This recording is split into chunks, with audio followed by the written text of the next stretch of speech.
Today, I'm putting to the test the best shotguns in Dune Awakening. I'm testing out a couple different builds to see if I can make a strictly shotgun build work, so let's get into it.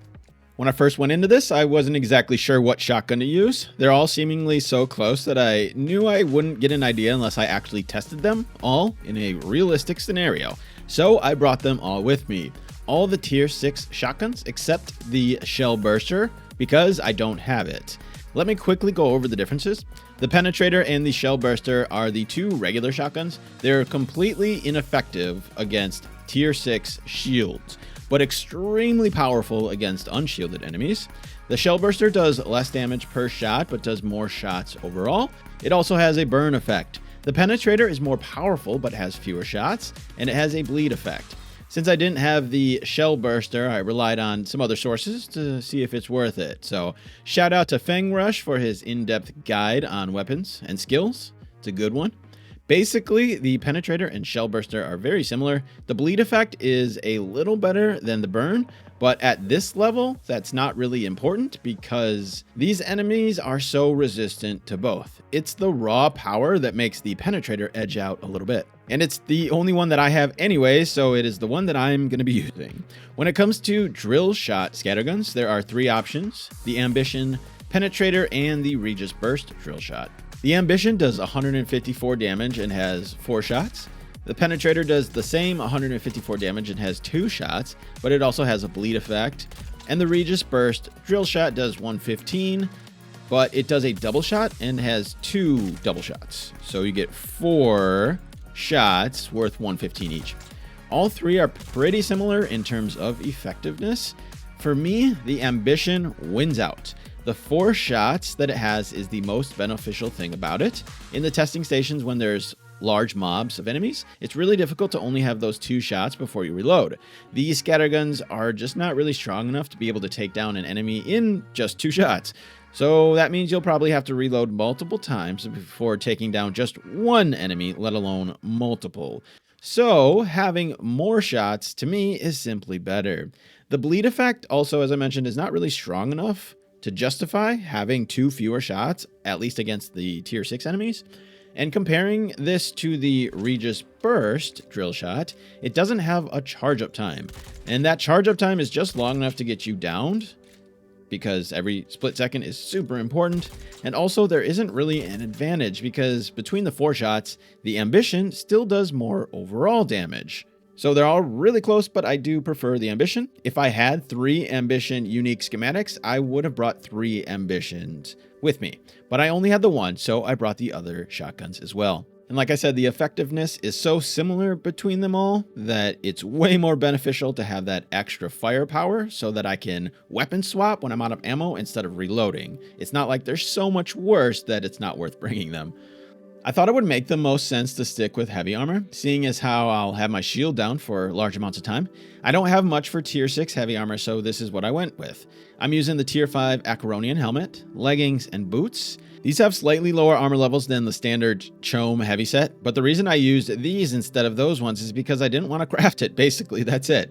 I already had these done, and the damage increase is so minimal for that set, so I didn't feel like it was worth it. Also, this set has better blade mitigation, so I figured it wouldn't be that much of a difference for a somewhat costly upgrade. And honestly, my spice reserves are a little low after crafting all these weapons.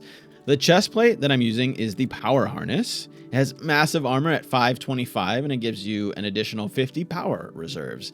It's regularly in the lands red, so it's pretty easy for anyone to get. For the gloves, I'm using the Station Gauntlets. These are the tier 5 unique heavy that gives a negative 10% power usage. Same stats as the Acheronian armor, but it's better because of that power benefit. I have the standard Mark 5 shield, Mark 6 power pack, and initially I attempted this with the responsive planer, but very quickly I went back to the full suspensor belt. Okay, I tried a couple different variations, mostly between abilities and techniques. The passives are pretty consistent. These are the passives that I'll always have maxed out when in combat, so these basically never change. Suspensor efficiency, overcharge, rerouting, recovery, self-healing, vitality, field medicine, optimal hydration, and general conditioning. And then for skills, this is what I've dumped everything into. So I focused on that range damage to make sure to max out all those ranged passives. And then I ended up putting a little bit into the Swordmaster's bleed tolerance and solid stance. I actually maxed those out this first time because I wasn't sure exactly how much poise damage I was going to be taking, and also I figured I was going to be being downed a lot. So I went with bleed tolerance for this first run. I really had no idea what was going to work, so my initial thoughts were to rely more on abilities and techniques that will keep me alive, rather than ones that will do more damage. I went with Shigawire. It's just too hard to get away from because it's so good at getting away from enemies. The Attractor Field, this one was so that I could basically turn my shotgun into a longer ranged weapon. You can hit that bubble from a distance and all your shotgun pellets will still connect. Then there's the Anti-Grav Grenade. This was specifically to help with crowd control. When the melee mobs are chasing you, it's hard to get free, so I was thinking this could help me control the enemy's movement. For techniques, I used Death from Above. I figured I'd be in the air a lot, avoiding these melee enemies, so it only made sense to add that extra 20% damage from this. Then Disciplined Breathing, because I have a hard time getting away from this technique. Also, I'm wearing heavy armor, so stamina usage is much higher. And then Center of Mass. This is strictly for that extra 20% damage to the body, because these shotguns are completely ineffective against shields, even with that 20% shield boost. The very first enemy I ran into took 5 shots. That had me a little concerned right away because that meant I had to reload to take down just one enemy. I wasn't that far away from him either, so immediately I started thinking about other techniques and abilities that I could use to boost that raw damage a little more. But the second enemy I took down, it was 4 shots, so I just figured maybe I just had to be a little closer, but it was still on my mind for the next time. What's best about this anti-grav mine or grenade is the enemies don't shoot at you while in it. This is exactly why I had it equipped. The problem with it is if they have any momentum at all, they're coming out of it pretty quick, so it's not always easy to use, but I'd have to wait and see how good it is against the mobs. I had my responsive planer equipped because it's way easier to stay up in the air for Death from Above, but even after this one instance of trying to go upward, I knew this would be a huge problem. I didn't switch it quite yet, but it's inevitable. When I got to wave 3, it became very apparent grapple and suspensor belt is the best way to escape, and when you don't have that momentum, it's kind of impossible. So as much as I wanted to get the most out of Death from Above, I just couldn't afford to skip out on the full suspensor belt. Then the anti-grav grenade started to reveal its weaknesses. The rushing melee enemies are the hardest to deal with, and they are the least affected by it because they're always rushing at you, and they almost always go right through it because of that. So I started reconsidering using this grenade right about here. The Attractor Field I liked quite a bit. It really helps take down a single enemy from range, but its problems are that it doesn't always connect. You have to aim it and make sure to avoid obstacles. It will activate if it hits something, and it's a little buggy to be honest. On top of that, it has a high cooldown, so if you miss, that's a huge waste of your stamina and just an ability slot. However, in this round, I felt it really helpful, so I kept using it when I did this the second time. This is really where I decided the anti-grav wasn't working for me. It does its job against the heavies and the assault enemies, but the melees just come right through it, and it's really hard to get them not to. So I was pretty set on swapping it out for the next run. In fact, I had trouble even finishing this run, so I ended up just not even completing it. This time I took a slightly more aggressive and damage-focused approach. I added Energy Capsule to my abilities in place of the anti-grav grenade. This does 35% additional range damage, but it only lasts 10 seconds. So now I have this and Center of Mass, which does that 20% range damage, on top of all those other range passives. I swapped my third technique for Battle Hardened. All 3 abilities are Trooper, and the Energy Capsule has a high cooldown, so I thought it'd be super beneficial to get that 30% reduced cooldown with Battle Hardened. And then I kept Death from Above to further max out that damage potential. The other thing I ended up changing was the Bleed Tolerance and Solid Stance. I realized those were nowhere near as needed as I thought, so I saved some points and I changed out those passives. Last round, I had no issues with the Attractor Field, but very early on I started noticing it wasn't as effective as last time. This enemy here seemed to need way more shots than necessary. Even though a couple pellets were missing, this enemy took more shots than if I hadn't used the bubble. Then a couple seconds later, another enemy seemed to soak way more than was needed. So I don't know what was going on here, but it was way less effective than last time, and I immediately started reconsidering this ability. This is how it's supposed to work. It should be able to take down an enemy in 3 shots. And then there's the aim issue. It gets stuck on walls and obstacles and activates if it hits them. But it's a lock-on aim, so you need to have a 100% clear line of sight, or it might activate without you hitting your target. Early on, I also started to get a sense of why the energy capsule is problematic. Firstly, it takes a long time to activate, but mostly its short 10-second period is just not enough. It's probably most effective against these heavy enemies because they're so tanky. Since it has no benefit against shields, I have to wait for the heavy enemies' shields to go down, and usually 10 seconds has passed by then. So I just couldn't get that most out of this ability because timing is everything. And if you try to force something because you only have that 10-second window, it's a really good way to die. It doesn't give you extra armor, so that can be dangerous. You have to be extremely careful with your timing on this, and that just kind of makes it hard to use in this lab. In most cases, after I activate it, I'm only able to get 1 or 2 worthy shots off. So I just don't feel like I'm getting the most out of it. I ended up making it through this round, but it was really rough. So I knew I could improve and I'd have to make some changes to do so.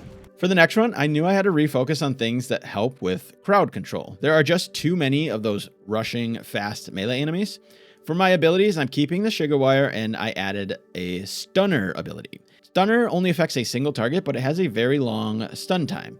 And Knee Charge I'm choosing because it will help with significant damage as well as a stun, so kind of a 2-for-1 thing.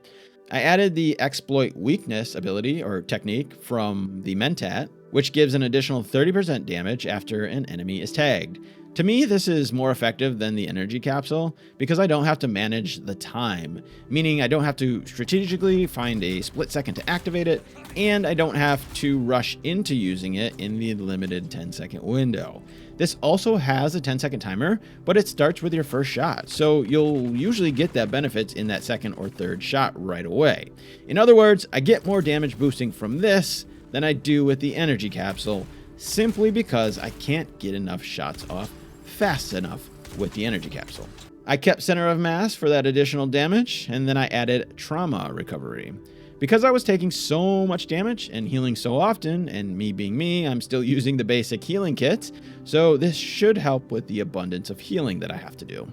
I didn't expect Knee Charge to be this effective with a shotgun, but what I liked about it, besides the damage and the stun, is the very short cooldown. It ended up working really well for me to get in a heavy space, stun them, do a little damage, and then pump them full of darts. And then, not long into this run, I noticed the stunner's downside. As soon as you hit your stunned target, they are unstunned. I was hoping to be able to stun a target and pump enough shots into them to take them down, but that's not the case. And because this has a super long cooldown and it only affects one enemy at a time, it didn't take very long before I realized this ability just isn't going to work for me. Ultimately though, the biggest downfall to this setup was my lack of stamina. So, turns out the disciplined breathing technique is more important for me than I realized. When I went back at it, I swapped out trauma recovery for disciplined breathing, and I used collapse grenade instead of stunner, simply so I could have something better for crowd control. I ended up liking collapse grenade a lot better than stunner. It doesn't have as long of a stun, but it can stun multiple enemies, and it doesn't just stun, it pulls them together, which can be really advantageous. It can also pull through the floor, so it hits 2 levels in this lab layout. Its biggest downside is that you can get caught in your own bubble though. You can dash out of this, but still, that's wasted stamina, and it forces you to be a little bit more strategic with this. Then, the other challenge to using this is the same as the anti-gravity grenade. The rushing attackers are so fast that you have to be good with timing on this one. Overall, it felt really effective at controlling the crowds, giving me space to run away, and buying just enough time to take out an enemy or 2. I cleared the lab, and I felt like I was close to being at the setup that was working the best, but I knew there was one area I could still improve in, so I made some adjustments and went back in again. When you get backed into a corner or stuck on a wall, it's really hard to escape. or when you just mismanage stamina because you get hit by your own bubble or for whatever reason. But basically, once you get swarmed by these melee enemies, you're pretty much dead, and this can happen in an instant. So to give myself a little extra survivability and to make sure that I don't accidentally stun myself with the collapse grenade, I wanted to swap in something that could deal with those swarms a little better. I used Suspensor Blast instead of the grenade. And after changing that, on the next run, my setup felt really good and probably as good as I could get it for my personal preferences and playstyle with this shotgun specific build. I will note though that I also added the circuit gauntlets. It's the tier 6 version of the station gauntlets. I didn't add them specifically because I was feeling I needed more protection. It was just a matter of finally seeing them in the land red, so I figured I might as well upgrade. Other than that, the only thing changed compared to the last round was the Suspensor Blast in place of the Collapse Grenade. But here is a full set of the skills.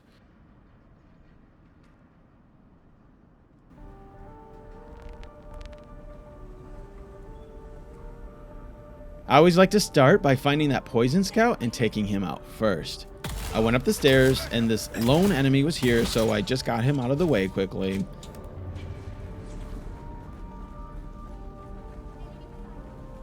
Then I made my way over to that scout and then took him down next.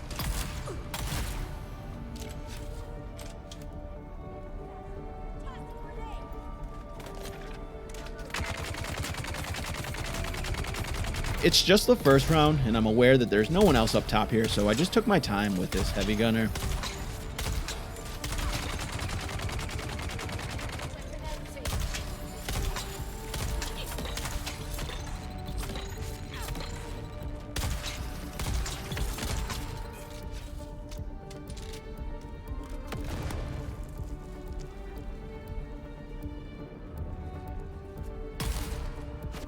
The last two enemies were separated, so they were simple takedowns.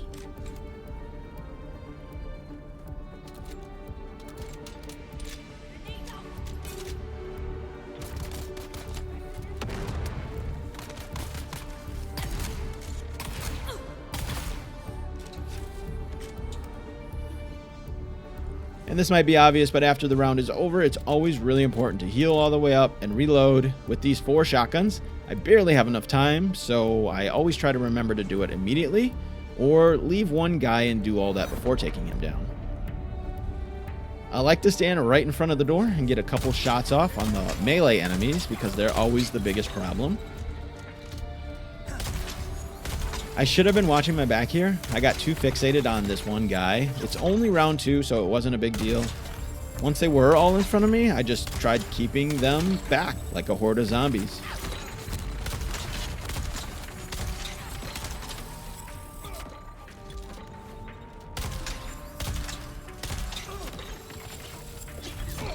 It's deadly to be stuck in that corner, so I tried moving out of there quickly.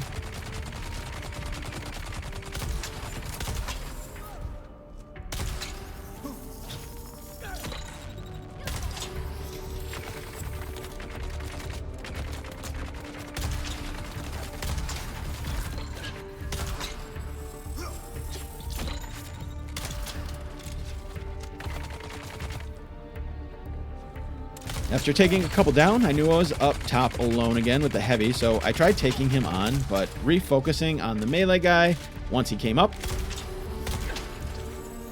only to watch him jump off and die. I think he was trying to go and heal.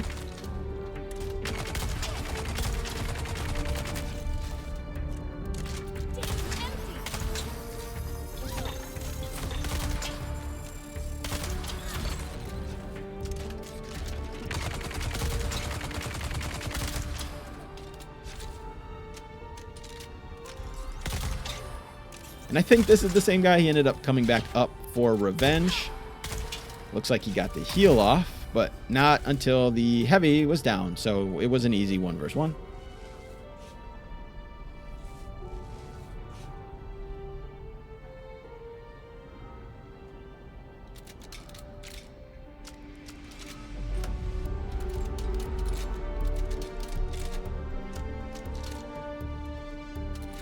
I got a late start on reloading, so I was a little caught off guard and out of position. I took shots here while being pushed into the wall. I should have repositioned here instead, but I'm always tempted to go for that 1 versus 1 while I have the chance. I had to reload, and then that threw everything off. Since he got a slow blade in, I used my suspensor blast to get out of there and reposition. Probably shouldn't have taken that shot, but again, it's just too tempting sometimes. After that, though, I knew I had to find some space to heal.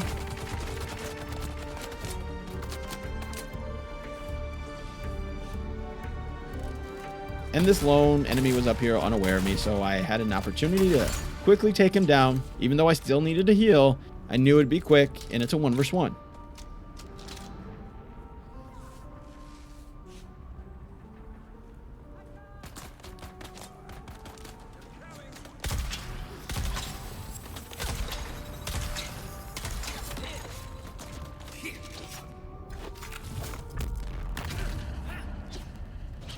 Then I knew I had all 3 NPCs up top in front of me, so I was able to just slowly back up and keep them at bay again. This is where it really helps to know your surroundings, specifically what's behind you. As soon as I realized there was an enemy behind me, I had to reposition again. I did not want to get sandwiched up there. Then from there, I was able to take down the rest of the melee enemies one by one, now that I had the positional advantage.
There was really no purpose for that blast right there. I'm not sure why I did it. It was kind of unnecessary.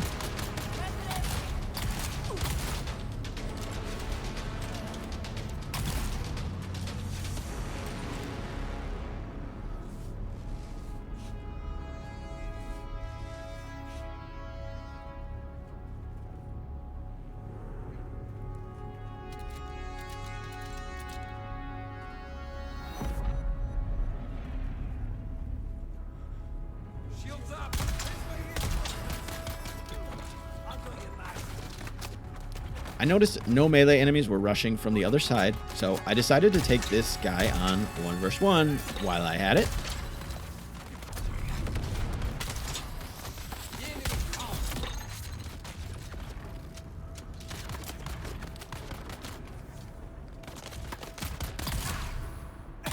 Another easy 1 versus 1, which is what I'm always looking for.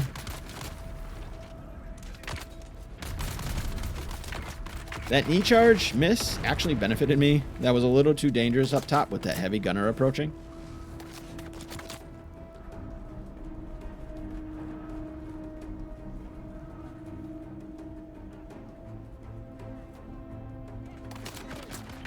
With no melee enemies, I took my time getting good position on these remaining enemies.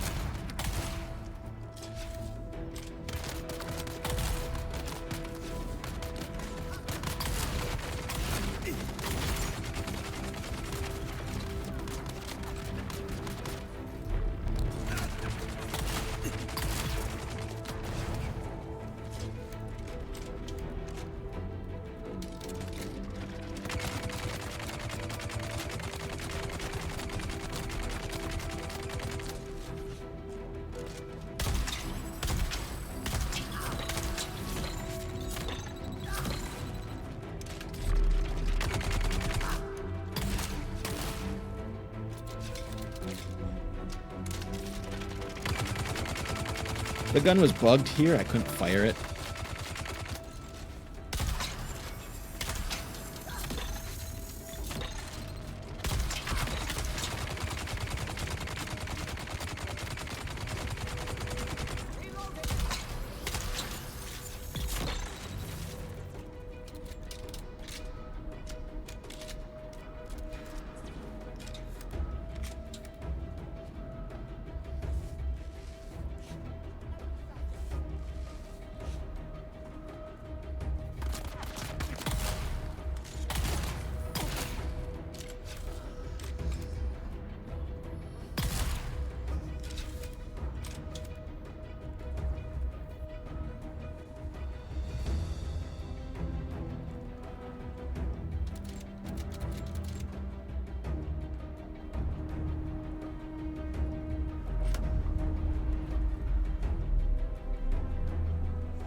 I started feeling pressure from the back, so I dropped down to reposition. I noticed a lot of rushers, so I just tried getting off a couple quick shots, little by little.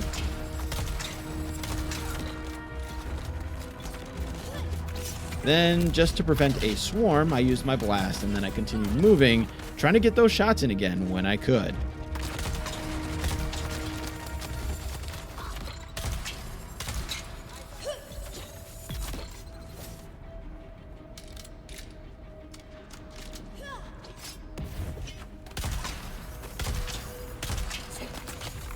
Right here, I ran out of stamina, so just to be safe, I used the blast again. Then I let the stam recharge, and now most of the enemies had made their way to the bottom level, so I went up top.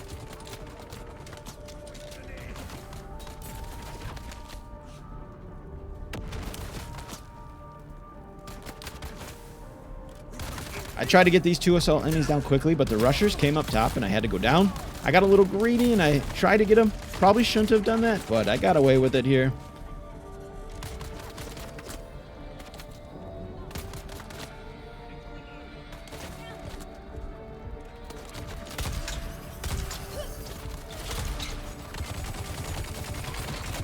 I used my blast here because that heavy caught me off guard and stamina was already low, so I used it to escape somewhere I could go and heal and reload and get my bearings again.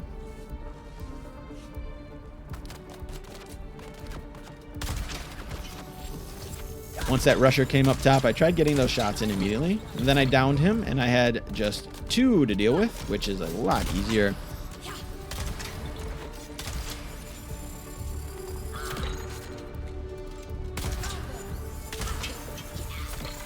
Except you still don't want to be backed into that corner, so since I ran out of stamina, I used the blast again to escape and recharge.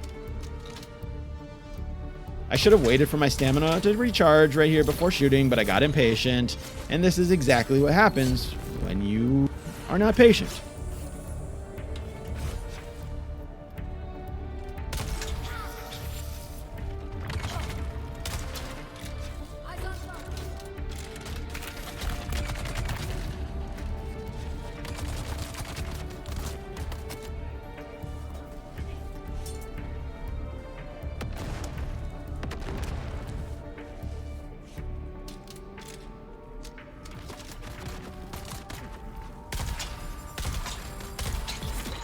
Once the last melee was down, I could just take my time again and get that good position on those remaining enemies.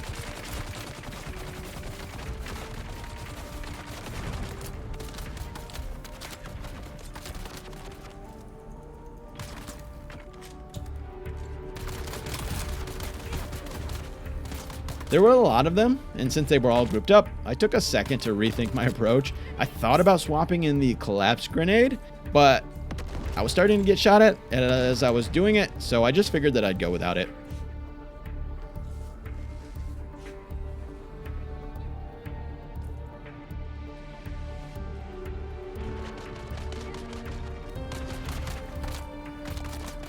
No one is rushing me here, so I can just peek and shoot.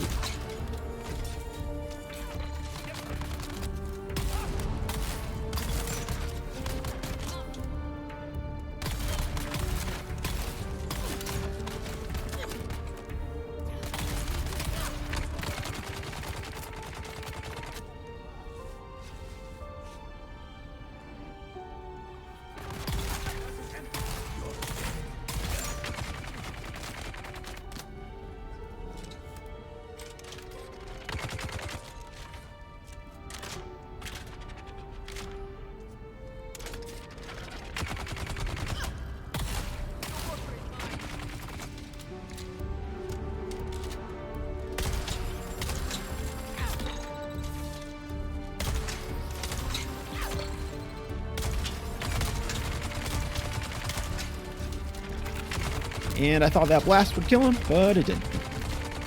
Then this last guy was just an absolute tank.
Right here, I checked behind me.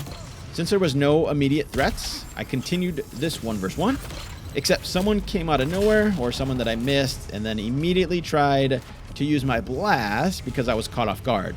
It got interrupted though, so I knew definitely I had to run on this one and reposition.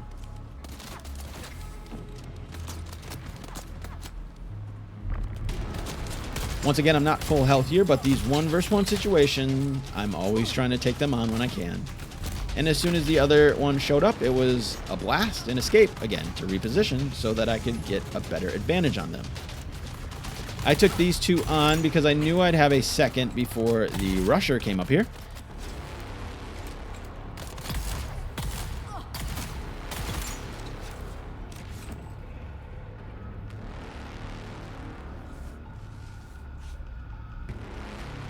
This is the first time I really used that blast as an offensive move. I felt comfortable going after 2 shielded enemies, but once that third showed up, I knew that I was going to have to move.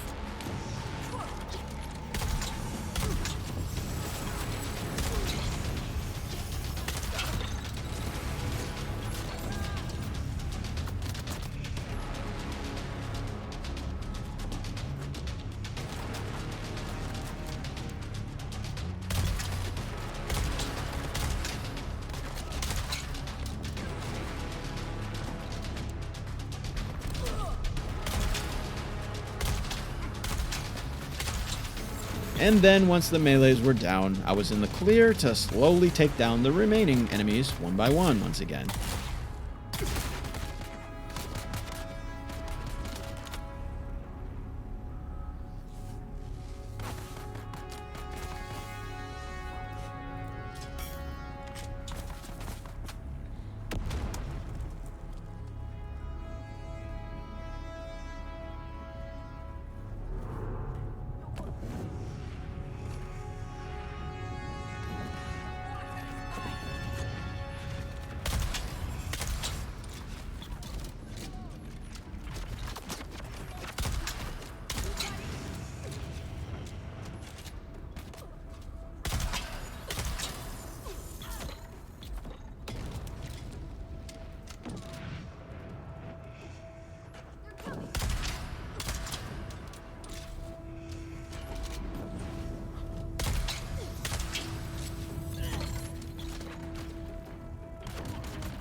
I don't have any fire-resistant armor here, so I'm just playing it super safe and keeping my distance. If they weren't grouped up together like this, I'd get in their face, but with two of them, and it being the last two enemies, I just kept things simple, easy, and safe, even though it took a little extra time.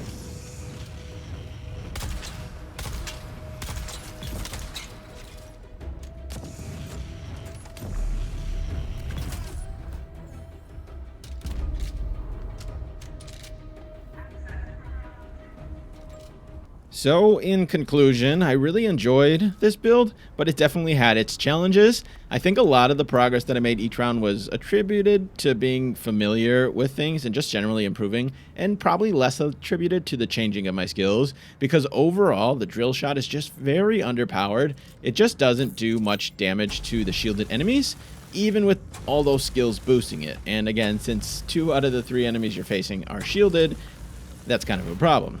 At least in this specific purpose, clearing these labs, I think it definitely could have a more useful purpose in other situations, but there's not a lot of instances where I think you'd use this over something like the disruptors if you are sticking to range. But in reality, melee is still the best option overall. So it is fun to use, but it's in no way the best build to go with. The Perforator, though, is so strong that it might benefit you to have some sort of hybrid melee and range build so that you can get the boosted effects of range damage with that Perforator. Because at the end of the day, I think no matter what build you're using, the Perforator is one of the strongest weapons in the game, and there's no better way to take down an unshielded enemy quickly, unless you're talking about maybe sniping, which is also hard to do in these labs. Anyways, it's a game, it's supposed to be fun, and I had a lot of fun putting this one together. So hopefully you enjoyed it. I appreciate you watching, and I'll see you on the next one.